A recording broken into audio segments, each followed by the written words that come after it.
Hello guys, welcome to Benghazi TV. Not a very good day obviously after witnessing the Black Stars lose our very first game against Portugal at the ongoing World Cup in Qatar. A 3-2 scoreline, the scoreline or the game ended with Portugal carrying all 3 points at stake in that Group H encounter at the World Cup. For me, very disappointing game it was. Let's try to analyze a few happenings in there. I mean, the first half, the approach play was clear from the Black Stars team. Sit back, have numbers behind the ball, defend as much as you can, and try a few counter-attack and see what will come out of it. It was a good idea knowing that you're playing against a Portugal team that are very, very good. A Portugal team that have got strong players up there. And so for me, the approach for the first half, I was okay with that because I felt that was the way to go for Ghana. Fortunately, Ghana held on to a draw in the first 45 minutes. Back from recess though is where we had our problems, and Ghana unfortunately had to concede through a penalty. I thought it was unfortunate on the part of Salisu. I mean, he had little options than to put his foot in. Ronaldo was smart and he got contact and went down, and the referee had to call for a penalty. So that I cannot fault Salisu for, because I mean it happens in football.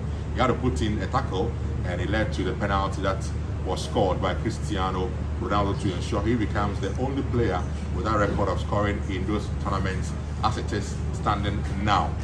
The reaction though from Ghana for me was good, and to get Andre Ayew with that wonderful assist from Mohamed Kudus, pulling even for Ghana was good. And the build up to the goal, the initial power came from Baba Rahman, then Kudus's effort and the cutback, and the finish from Andre was brilliant.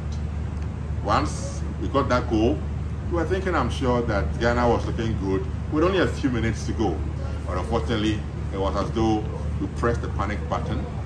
Otado made changes, took out Dede Ayew, took out Kudus Mohamed, and that seemed to have been our undoing as we considered 2 goals. We scored one again through Bukhari, but it was not enough. Now, my personal sentiments on this clearly, I think that we lost the game because of 1 or 2 things that were not done right, obviously, by Coach Otto Addo. I do not want to single out any player for blame. I've heard people talk about Baba Rahman and his input in the game, his total, playing a game, looking a bit sluggish, made some mistakes in there, but I don't want to put down on him, because the decision as to who plays and who does not play lies with the coach.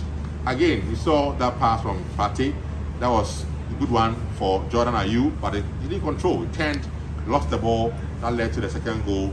We conceded. And of course, Baba Rahman again was involved in getting things right in our defending.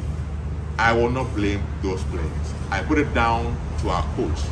1, that change, the timing of those changes of pulling out the day and Kudus was entirely not right for me.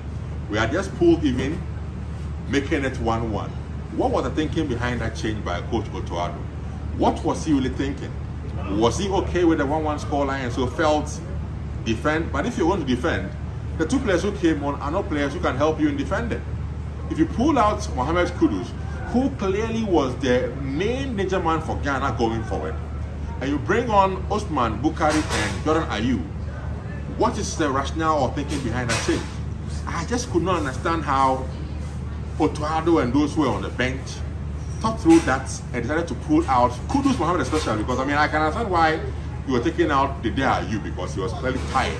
So after having scored the goal, yes, you want to bring on others who are younger, who are stronger and can run to help in defending. So if you're bringing Osman Bukhari on for Dede Ayew, I can understand. But why pull out Mohamed Kudus, who was a danger man? Whenever Kudus was on the ball, the Portuguese were panicking. So why pull him out at that time and bring Jordan into the game?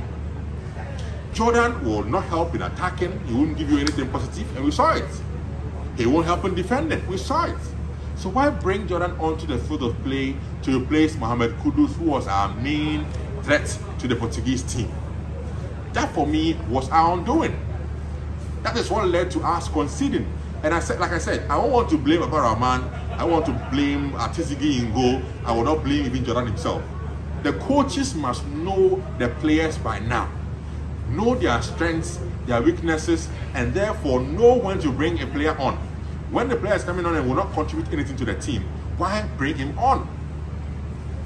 We have 2 more games to go, yes, but this particular game, we lost it from the bench. We could clearly have salvaged the situation when we pulled even at 1-1. Our changes led to the team switching off, and consider that shambolic goal that João Felix scored to make it 2-1, and then Rafael Leao came on and made it 3-1 for the Portuguese team. Like I said, this clearly is a decision or a mistake from our coaches led by Otoado. They must take responsibility for that defeat and plan well for Monday's game against South Korea. That game also will not be easy for Ghana.